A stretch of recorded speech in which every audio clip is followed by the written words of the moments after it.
मध्य प्रदेश के छतरपुर जिला स्थित बागेश्वर धाम में आप सभी भक्तगणों का मनोज कुमार के द्वारा स्वागत किया जा रहा है। यह अलौकिक धाम है। यहाँ आप खजुराहो या छतरपुर स्टेशन या सतना जंक्शन से गाड़ियों के द्वारा आप पहुँच सकते हैं। पहुँचने के बाद जो सबसे बड़ी निशानी होती है, यह गड़ा टावर है। यह है, इस टावर के पास आप उतर के ये सामने जो रास्ता जा रहा है, यहाँ से आप पहुँच सकते हैं। मैं अपने पूरे परिवार के साथ बागेश्वर धाम की यात्रा के लिए निकला हूँ। बहुत ही मनोरम दृश्य है यहाँ का। यहाँ जो है गांव का वातावरण है, पहाड़ियाँ हैं, गांव के लोग हैं, जो कि धीरे धीरे विकसित हो रही है। और बाबा के ऊपर, बागेश्वर धाम के बालाजी के ऊपर भक्तों का अटूट विश्वास है। देखिए, गड़ा टावर से बागेश्वर धाम की जो दूरी है वह तकरीबन 5 किलोमीटर का है। यहाँ पे बहुत से टेम्पू लगे रहते हैं। उन टेम्पू से भी आप आ सकते हैं, अपनी प्राइवेट गाड़ी से भी आ सकते हैं। तो जैसे आपकी सुविधा रहती है, उस सुविधा के अनुसार आप यहाँ पे पहुँच सकते हैं। तो देखिए, जो गांव का वातावरण है, देखिए सामने पहाड़ियाँ भी हैं, वो भी आपको नज़र आ रही हैं। थोड़ी देर में हम लोग पहुंचेंगे। हमारे आगे आगे देखिए कैसे टेम्पू जा रही है और पीछे से हम लोग अपना देख रहे हैं। देखिए सामने की पहाड़ियों का दृश्य। ऐसे करते हुए हम लोग अब बागेश्वर धाम पहुंचने के करीब आ गए हैं। जय बागेश्वर धाम। ओम नमो बागेश्वराय नमः। यह है गुरुदेव का दिव्य दरबार। देखिए मंदिर की पताका और टोकन लगाने के लिए भक्तों का अपार भीड़। जिस समय टोकन लगता है, 10 से 20 हजार के करीब लोग पहुंचते हैं बागेश्वर धाम बालाजी के यहाँ अपनी अर्जी लगाने के लिए। और अर्जी लगाने के बाद अपनी मन्नतों का बाबा के पास पहुंचने का इंतजार करते हैं। बागेश्वर धाम की बाबा गुरुदेव धीरेन्द्र कृष्ण शास्त्री उनकी अर्जी को सुने और कष्टों का निवारण करें। लोग यहाँ पे पूजा अर्चना कर रहे हैं। मंदिर के प्रांगण में हवन और मंत्रों का जाप कर रहे हैं। देखिए, और अब हम आपको दिखा रहे हैं, यह टोकन का कार्यालय है। यहाँ पे आपका नाम, मोबाइल नंबर और पता लिख करके आपको टोकन दिया जाता है। जब आपकी अर्जी लगती है तो आपको फोन के द्वारा सूचित किया जाता है। तो जब भी लिखे, साफ साफ अक्षरों में लिखें। अब हम देख रहे हैं कि ये मन्नतों के नारियल बांधे हुए हैं। जिनकी मन्नतें पूरी हुई उनकी, और जिन्होंने अपनी मन्नतों के लिए किया उन्होंने यहाँ पे अपने नारियल बांधे हैं। अब हम बालाजी का दिव्य दरबार देख रहे हैं। यह है बागेश्वर बालाजी का दिव्य दरबार। यहाँ पे आने से ही सारे कष्टों का निवारण हो जाता है।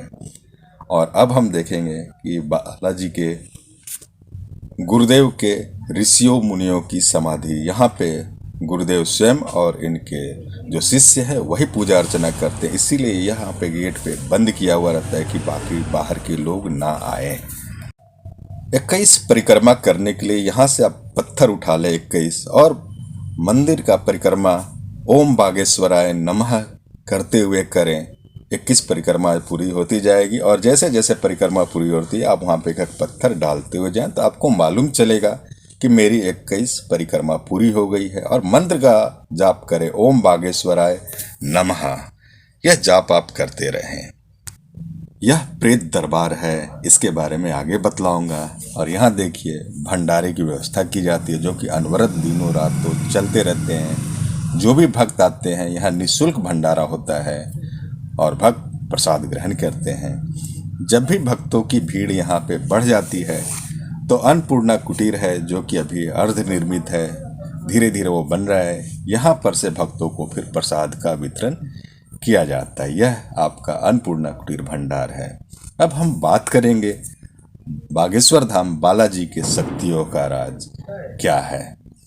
तो आप देखें, एक तरफ बालाजी की मंदिर है और दूसरे तरफ प्राचीन शिवलिंग है भोलेनाथ की, और गुरुदेव के 3 गुरुओं की समाधि है। और यहाँ पे फिर दोनों तरफ से हमारे मन्नत के नारियल बांधे जाते हैं।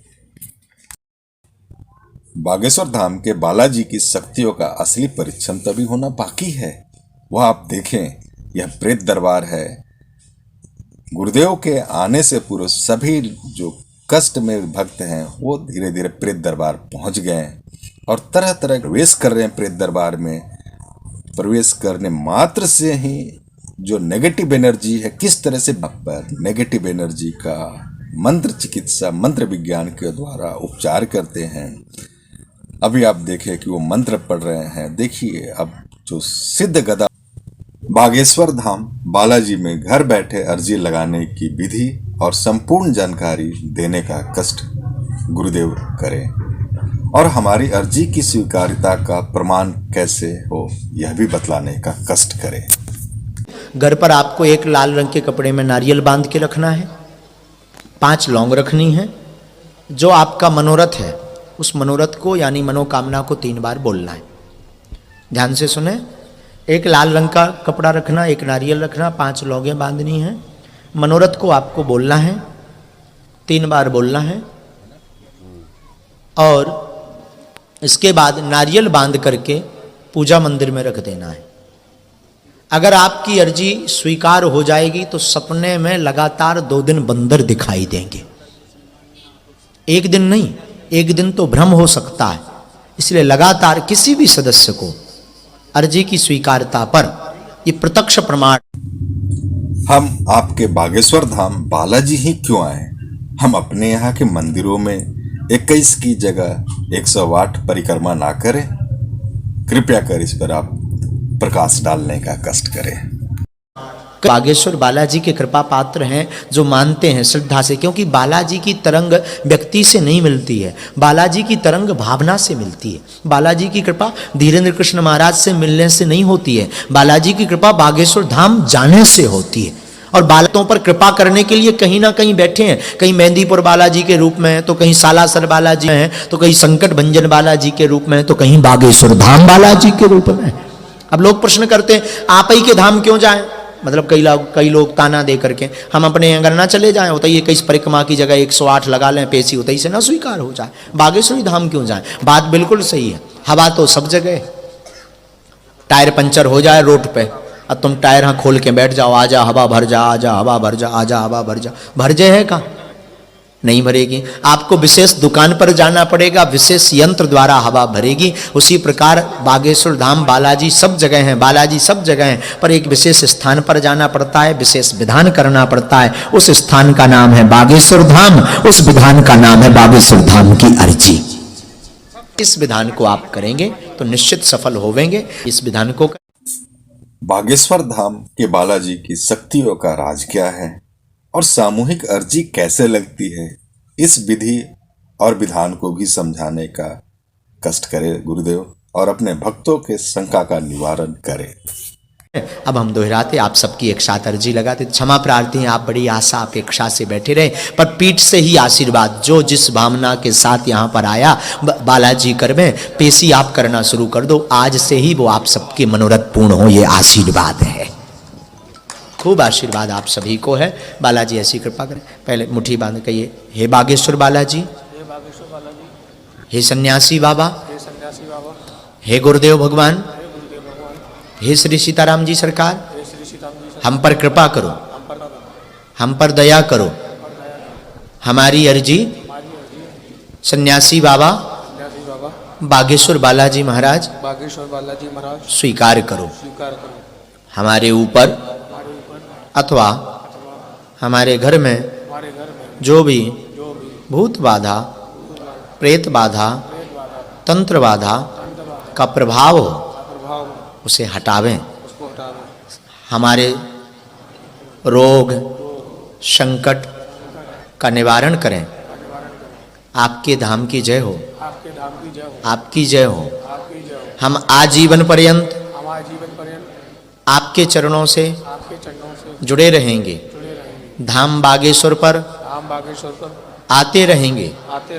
हम यह वचन देते हैं, परंतु हम पर कृपा करो, हमारी अर्जी सुनो, अपनी मर्जी करो। हे सन्यासी बाबा, जो भी संकट हो उसे मंगल की पेशी में काटो। हम आपकी शरण में हैं। जो भक्त यहाँ पर विराजमान है मन ही मन अपने प्रश्नों को 3 बार दोहराएंगे। ऐसी मान्यता है बागेश्वर धाम की और बात सत्य है। पूज्यपाद सदगुरु सन्यासी बाबा के पास में 46,000 सेना है। एक साथ पूरी सेना आपके मनोभाव की अर्जी को पकड़ करके बागेश्वर बालाजी के चरणों में रख देवेंगे। इसलिए मन ही मन बड़े श्रद्धा और भाव से सन्यासी बाबा का और बागेश्वर बालाजी का ध्यान करते हुए अपने प्रश्न को 3 बार दोहराइए। ओम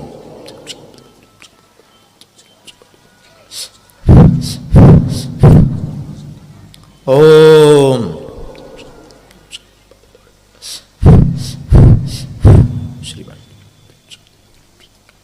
ओम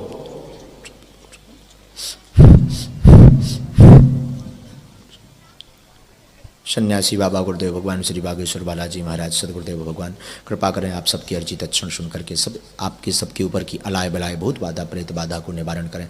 आज से ही सबको लाभ होवे, आज से ही श्री बागेश्वर बालाजी की सब पर कृपा होवे, ऐसा अभय आशीर्वाद देवे और अर्जी को स्वीकार। हे प्रभु, हे गुरुदेव सन्यासी बाबा, यह अर्जी स्वीकार करो। हम आपके धाम आएंगे, हम पर कृपा करो, हम पर कृपा करो। दाहिने हाथ की मुट्ठी का 7 बार सीधा उतारा करना है अपने सिर के ऊपर से एक साथ।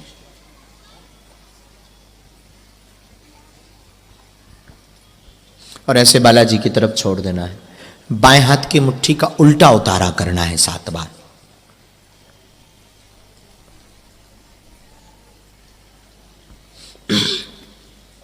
और ऐसे बालाजी की तरफ छोड़ देना है। दोनों हाथ उठाना है।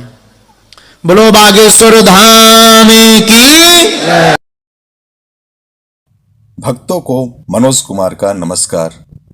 बागेश्वर धाम की अर्जी मनोज कुमार के द्वारा लगाने की संपूर्ण विधि मैं आपको बतला रहा हूँ। बागेश्वर धाम की अर्जी बाबा तक कैसे पहुँचे या हमारी अर्जी क्यों नहीं पहुँच पाती है, इसका कारण क्या है। तो कुछ नियम है, जैसे कि ब्रह्मचर्य का पालन करना। जब भी आप धाम पहुँचे उससे पूर्व आप ब्रह्मचर्य का पूरे परिवार के साथ मन, क्रम और वचन के द्वारा पालन करें। आपका जो आहार और विचार है वो भी सात्विक होना चाहिए। शक्तियों से कभी भी सौदा नहीं करें, क्योंकि शक्तियाँ हमेशा एक होती हैं। सौदे का मतलब होता है कि मेरी अर्जी स्वीकार कर लो, हम ये पाठ करवाएंगे या हम लड्डू चढ़ाएंगे, ये कभी ना करें। जब भी आप अपनी अर्जी लिखें उस समय मन में कोई शंका ना रखें, मन को प्रसन्न रखें। अर्जी को लिखते समय बागेश्वर धाम का जो मंत्र है बालाजी का वो जाप करें। ओम बागेश्वराय नमः, इसका आप जाप करते हुए अपनी अर्जी को लिखें। बागेश्वर धाम के गुरुदेव धीरेन्द्र कृष्ण शास्त्री तक हमारी अर्जी कैसे पहुंचाए या अर्जी पहुंचाने का क्या सटीक उपाय है, तो उसके ऊपर मैं बतला रहा हूं कि अर्जी लिखते समय अपने अर्जी को हमेशा आशीर्वाद दे और कहे, हे बागेश्वर धाम के बालाजी, मेरी अर्जी आप सुने और अपने दूत धीरेन्द्र कृष्ण शास्त्री के मुखारविंद से मेरी जो मनोकामना है या जो मेरा कष्ट है उसका आप निवारण करें। और उस समय जो बागेश्वर धाम का मंत्र है ओम बागेश्वराय नमः का आप जाप करते हुए अर्जी को लिखें। बागेश्वर धाम की अर्जी घर बैठे लगाने की क्या विधि है और हमारी अर्जी स्वीकार हुई कि नहीं यह कैसे मालूम चलेगा। तो पूर्वोक्त में जो मैंने आपको नियम बतलाए वह तो आपको पालन करना है। जैसे कि ब्रह्मचर्य का पालन 1 सप्ताह पूर्व से ही आप शुरू कर दें।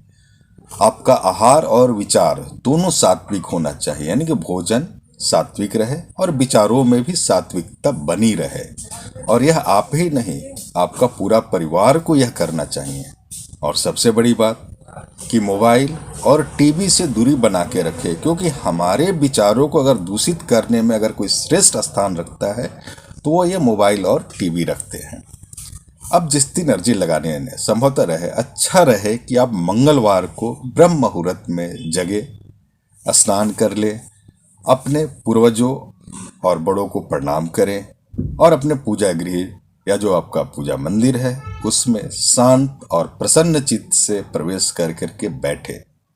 अपने इष्ट और सभी देवी देवताओं का आह्वान करें कि हे देवी, हे देवता, आप हमारे पूजा गृह में अपने अपने स्थानों को ग्रहण करें और सभी का ध्यान करते हुए कहें कि हमारा जो कष्ट है या जो मेरी इच्छा है आज मैं लिखने जा रहा हूँ, बागेश्वर धाम के बालाजी के चरणों में अपनी अर्जी लगाने जा रहा हूँ, इसे आप सफल करें, इसका आप सभी लोग मिलकर समाधान निकालें।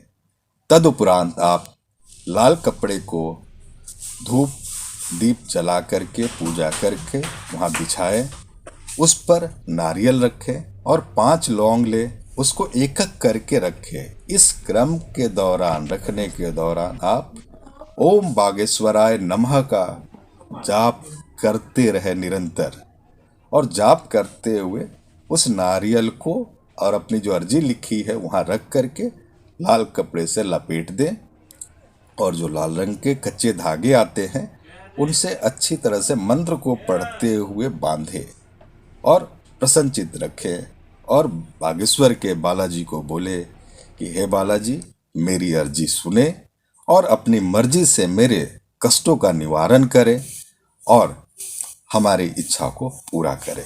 तो यह आपको करना है। हमारी अर्जी स्वीकार हुई कि नहीं हुई यह कैसे मालूम चलेगा? तो जब आप अर्जी लिख के नारियल के साथ बांध देते हैं तो पूरे परिवार के साथ 4-5 दिन और आप ब्रह्मचर्य का, सात्विक आहार और विचार का पालन करें।